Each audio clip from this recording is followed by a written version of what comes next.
Hey y'all, welcome to my channel, The Moody Reader. My name is Ashley Hannah, and today we're gonna do a tag because I was tagged by Karen from her story. So thank you for the tag. And this one is called the 901 tag, and it was created by Miss Reads a Lot. I think that's her channel name, and I'll link it in the description. Also link her story. So thank you for creating, and thank you for tagging me. But she also created some prompts, and we're gonna get into them. And I am a very competitive Virgo, so there's one that is going to be hard for me, and I'm gonna try my hardest to win that particular question, but I probably won't. Here we go. So this says, oh, we're getting right into it. Okay, 901 books. Name the last 9 books you read. Okay, so, ready? No looking, just memories, Okay, the last book I read was Codex, and then before, it was by Love Grossman, Codex by Love Grossman. The last book before that was Chain of Gold by Cassandra Clare. Then we have The Mystery of Mrs. Christie by Marie Benedict. Then we have It's Not Me, It's You by Vira McFarlane. Then we have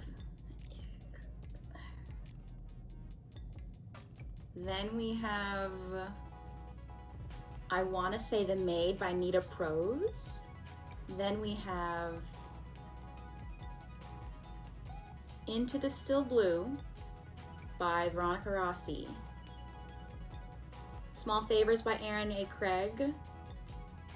Through the Evernight by Veronica Rossi. And the last one is The Mystery of the Blue Train by Agatha Christie. That could be right. It probably isn't. I tried my hardest. Also, I'm pretty sure this tag was supposed to be done last year, but I mean life, you know, we can't always get to things we want to. Okay, the next prompt is 901 memories. What were the actual 9 books you read? Okay, so let's see. Let's go back to Goodreads. So I was correct in saying Codex by Love Grossman, because I just finished that one yesterday. Then it was Chain of Gold.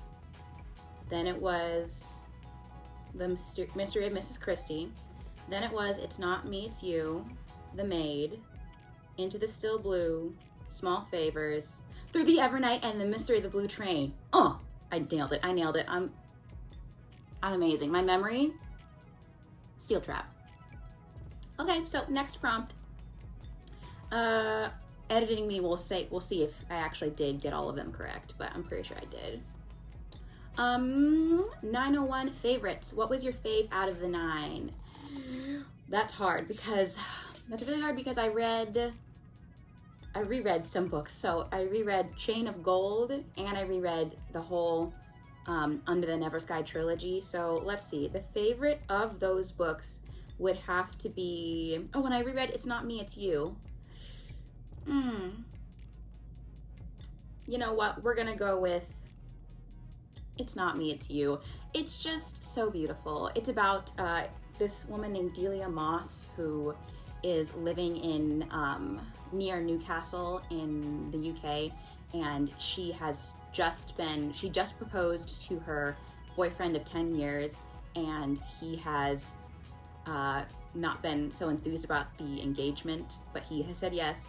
And then she finds out that he has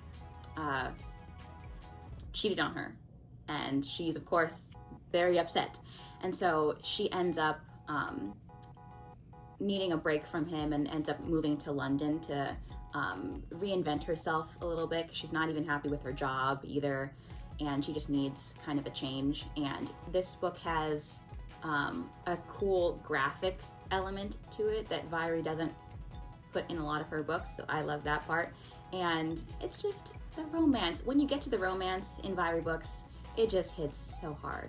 So that was my favorite of the 9. But I read, of those 9, I gave 4 of them 5 stars, so you can't go wrong.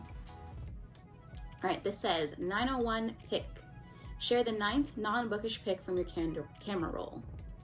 Okay, I don't know if she means to go from the very beginning or from the very end, but I'm gonna go from the very end, I think, because the ninth picture from the very beginning of my camera roll isn't of me, it's of my sister, and she's not cool with being shared, and we respect people's boundaries and privacy on this channel. So we're gonna show, let's see, what was the ninth picture? Oh, the ninth picture was this board that my brothers created for me. They do like really great art and chalk work. I'll show it right here. Look at this chikorita. This chikorita is pretty pro. And like chalk isn't their medium. They're just wonderful artists. So spotlight them. Thanks, bro. Z, plural. Okay, the next one, $901. What was the last book you purchased? Oh, let me go get it. The Maid by Anita Prose. This is the last book that I purchased. I didn't mean to purchase it. It just kind of came over me. It's like when you, I used to do this thing when I was little where I would go to restaurants and I would get ordering anxiety. So when I would be with people that, and I was with people that I wasn't like comfortable with, so like I was like 16 or something, and I would go to the restaurant and I would like get to the front and I knew what I wanted, but I would get to the front and I would just order something completely different. Like I wanted, let's say, like a sandwich, and I'd be like, can I get a baked potato? So this is what happened here. I went to the bookstore not trying to buy anything, and I picked up a book because I saw a cute guy there and I just wanted to walk around him a lot.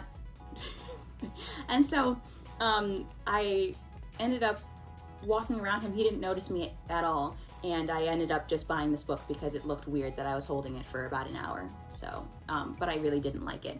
This is about a maid named Molly Gray who is on the autism spectrum, and everyone's really mean to her, and there's a murder.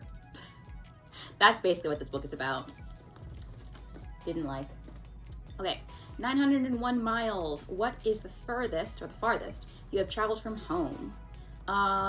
Like Karen, I saw in her video, she has not been outside the country, neither have I, so I am very bound by the shores. But the furthest away from my hometown I have been has been, I think, Boston, Massachusetts. I think that's true. I went there for a summer intensive for ballet one year, and it was a great time. I love Boston. The other furthest place I'd been, it had been New York. Hate New York. It was terrible for me. No. And then the prompt that goes with this one is, have you read a book from there? Yes, I have. I think, is Bunny set in Boston? Let me just check. No, not Bunny. I think, oh, Writers and Lovers by, who is this by? Lily King. This is a book about a struggling writer who lives in, I think she at least goes to Boston. I read this however many years ago. I think I read it in 2020 maybe. I really enjoyed it. It's just basically about someone who wants to be a writer, and it's a slow book, but it was really lovely. Okay, the next prompt is 901 facts. Do you read non-fic? And what was your fave non-fic from this year? Okay, like I said, this is meant to be done in the last year, but what are you gonna do? Do I read nonfiction? Yes, I do read nonfiction. Not as often as I would like to, though. It tends to be just when I see, it's usually just autobiographies and memoirs, and I really enjoy them when I do read them. And what was my fave from last year? Okay, so the only nonfiction that I read last year was Balancing It All by Candace Cameron Bure. I really enjoyed it. I like origin stories for people, so I think they're always fascinating. All right, this next prompt is called 901 subscribers. I believe this one is basically to talk to you guys. Hey, I just saw that we reached 100 subscribers here, aka friends. Thank you for the warm welcome to BookTube. So I guess this goes out to you guys, talking about 2022, most likely. What was your favorite book from last year? Let me know in the comments down below. And the last prompt is 901 friends. Just tag some people. The only person I really know is Tangible Reads, so I'm tagging you. Thanks for your tag for me. I still have yet to do that tag, but I will in the future, don't worry. But yeah, and if you guys want to do these prompts, answer these questions, do so in the comments down below. So those are all the questions. Thank you so much for watching this video. And again, thank you for 100+ subscribers. It's so cool. And I will talk to you guys again in the next video, which will probably be my December wrap up. So thanks for watching. Bye.